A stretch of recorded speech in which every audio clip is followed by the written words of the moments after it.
This session is brought to you by the Influence Marketing Platform. The Influence Marketing Platform is so intuitive, you'll swear it was built just for you. So go ahead and learn more about the automation software and get a demo at emarketingplatform.com. All right, let's get started.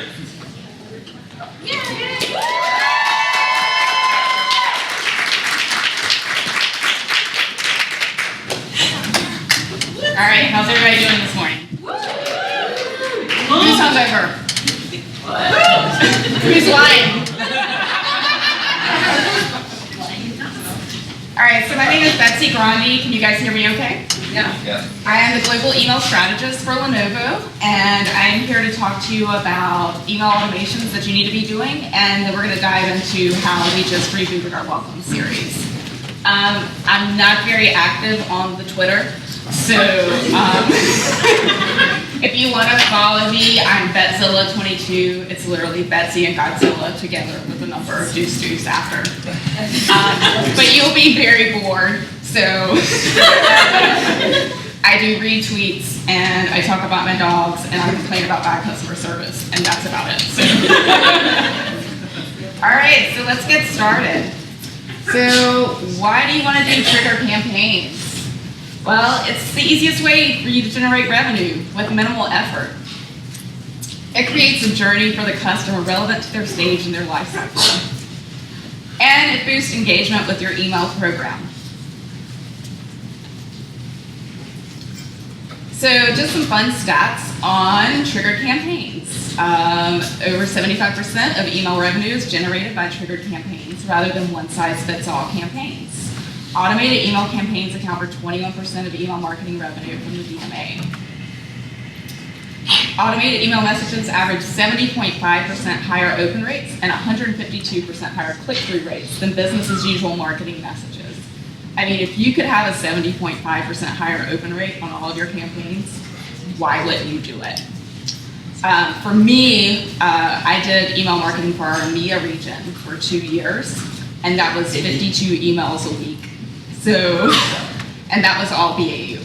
So automation is like where it is for that, because you're dealing with 10, 11 country language variations on that. So the 3 trigger campaigns that I recommend you should do ASAP. Everybody loves a GIF. I put lots of GIFs up there because I'm a little nervous, and so yeah, GIFs.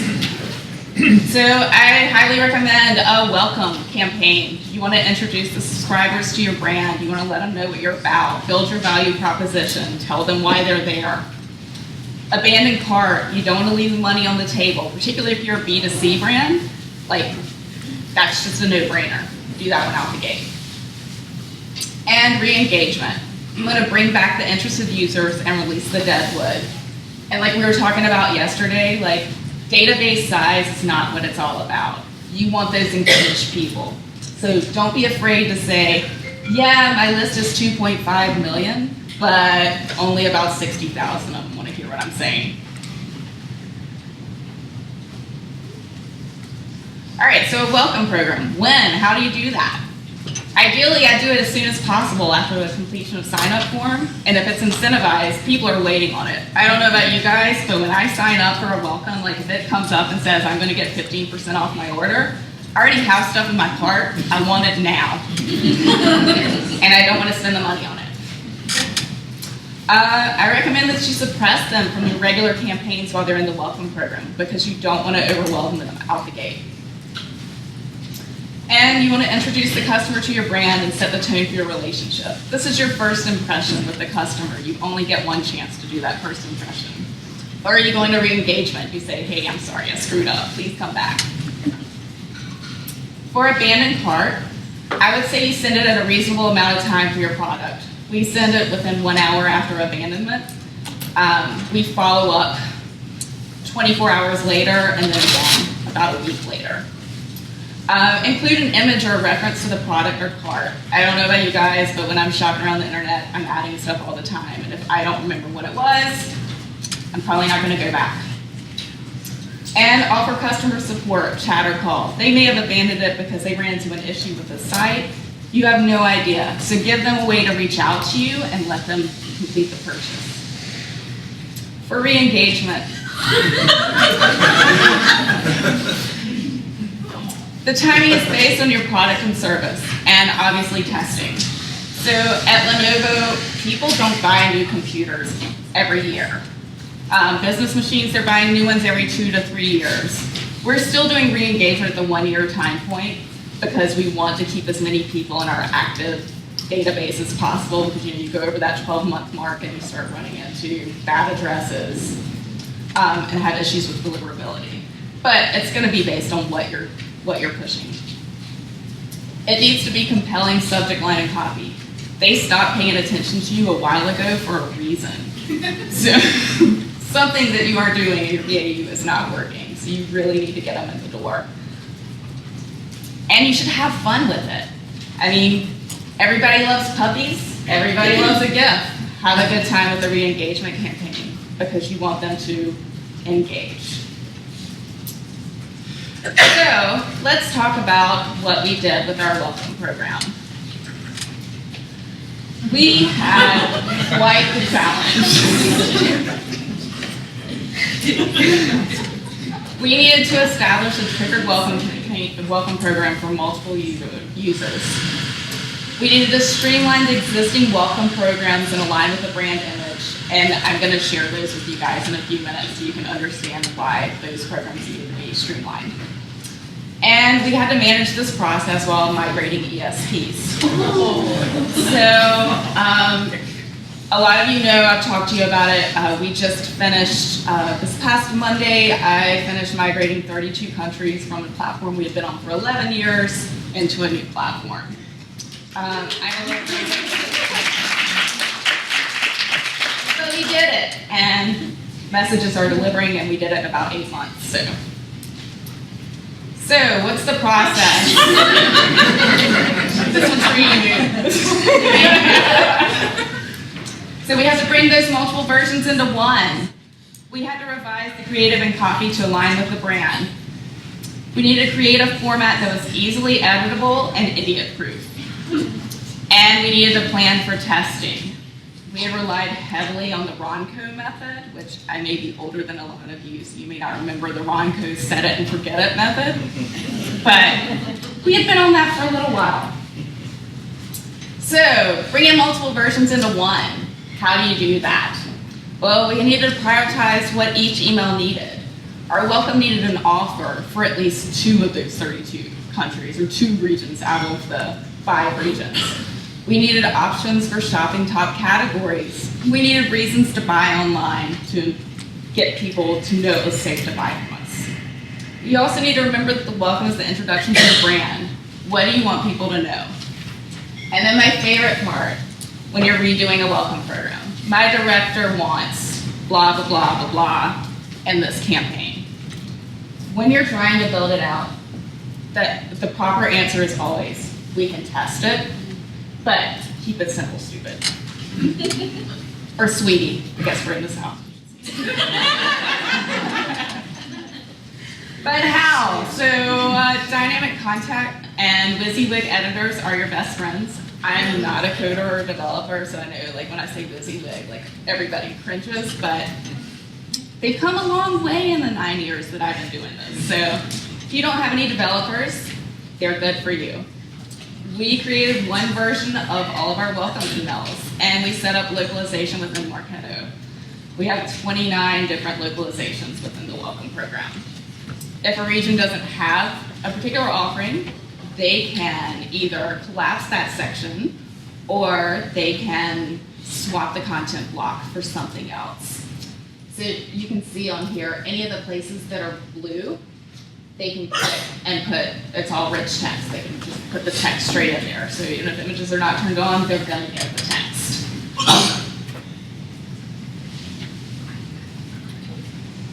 Make it easy. We did our new template with all modular blocks. They're 100% dynamic, and the text is all in editable blocks. You can download a modular block template if you're unable to have someone develop one for you. I think Email Monks has some pretty good templates anywhere like that. And use tokens, again, with the idiot-proof, keeping it simple model. All of our campaign IDs, other field items are all tokenized to prevent the human error. So create a token, put it in the campaign one time, have it drop through everything. So editing the email, for us, like I said, this is what it looks like. You can see all of our localizations over on the right-hand side. All of those fields in the top, the friendly from, the from address, the reply to, all of that is dynamic and has all the different 29 different localizations. And it's easy. You just double click on what you want to edit and type in whatever you need there. So how do we keep track of all of this? Well, accountability is a big deal, right? So I just made a spreadsheet. It doesn't have to be pretty, it doesn't have to be anything fancy. I put it on our OneDrive, it has every program, the owner. They just go in, they click, is it done, is it in progress, and then when the program goes live, I click it on. Once all the blocks are updated, activate the program, and then we built the programs out with Smart List. So when you're dealing with that many different regions, you're obviously not going to have everybody going live at one time. We did have that situation where I had too many people in there and the program kept crashing and crashing and crashing. So instead, I just put it so I will add your country in when you tell me everything is good to go. Reporting, because we did one global program, all the reporting rolls into that one program. It can be split out by country and region. I'm a super big advocate of the Marketo reporting. Like, it does everything I need it to do. So, and the reports can be automated to the stakeholders as frequently as they like. So instead of like every Monday somebody asking you the stuff, just send it to them. They've got it. Let it go. So let's take a look at what we were working with. So our brand is really fun. We have these beautiful images, right? This is me for the last 8 months. That's where I'm going to be in a couple of weeks.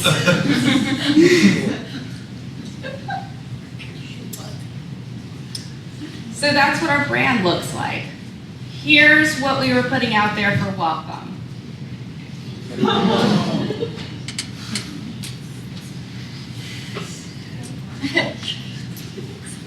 It's better, right? But wait for it, you guys. Wait for it. 2011 is back. It's not even our logo anymore. Yeah. We had a problem. So what did we do? There was a lot of Rihanna involved. There was a lot of coffee. Thank God there's a Starbucks in our building. We analyzed what was performing well and what you just saw. We revised the copy to be as fun as our brand, and we got our awesome designers on board with that. So what did we end up with? We split it into purchasers and prospects. This is what the purchaser is getting. I had to really shrink this to get in one screen. The nav is not on 2 lines like that, just so you know. So this is what a purchaser gets. They're not getting another coupon because they've already purchased. We want to tell them what are the benefits. Why is it good to buy from us? We have a wide selection. You get exclusive offers, right? You get it early. We have quick ship options. You can customize when you buy on Lenovo.com. And a little bit of we think you may also like. So what's great about this is, again, it's completely customizable. So one of my regions has movable ink, for example. They can put the live movable ink section in here. No problem. My regions that don't, no worries. We got you covered, statically. Non-purchasers are going to get 2 touches because they need a little bit more help into the process. This is their first touch. This does have a gift. There's the laptop.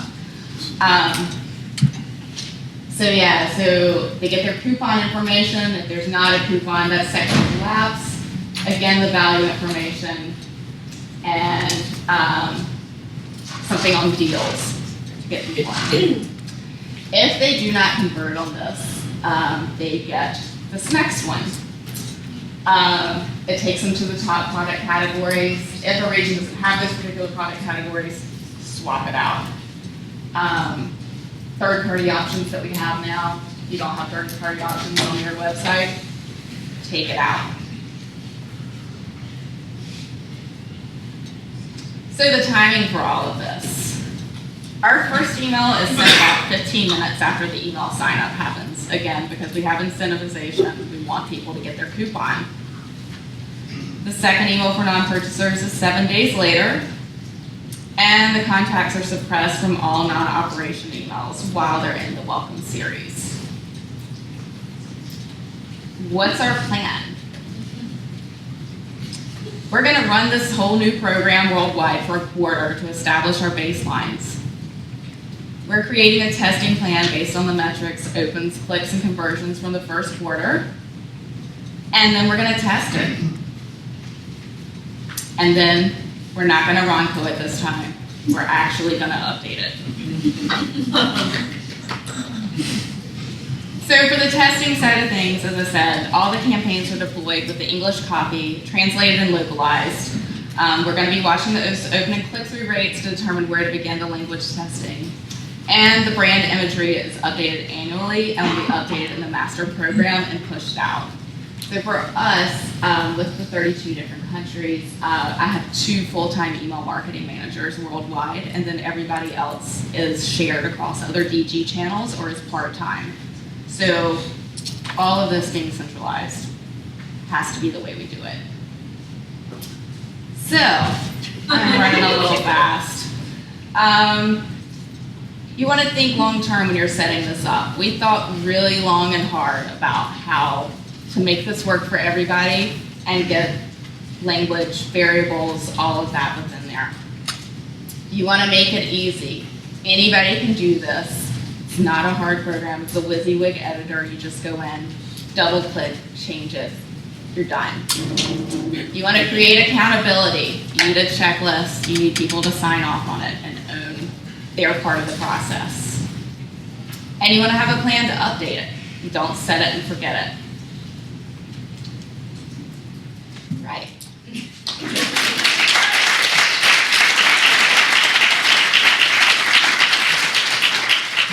I want to have one question for you. So Okay. I know a lot of people in this room, there are some agencies, people with different departments.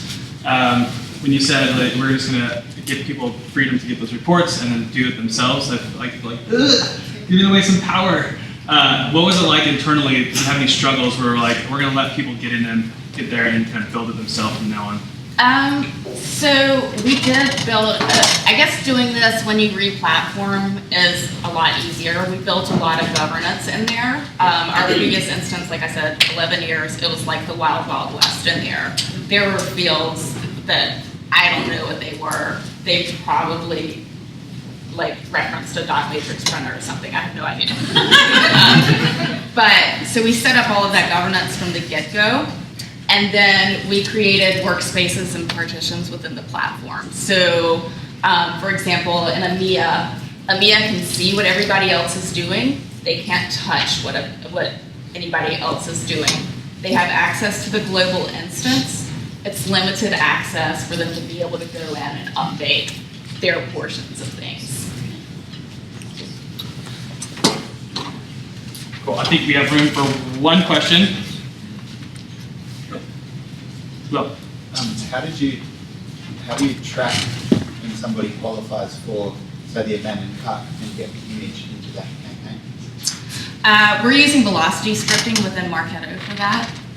So all of that, we have our own separate database, and all of that information is put into our database, and the velocity scripting references the field in the database and calls it and pulls up the URL for the item. cool. Awesome. Thank you so much, Betsy.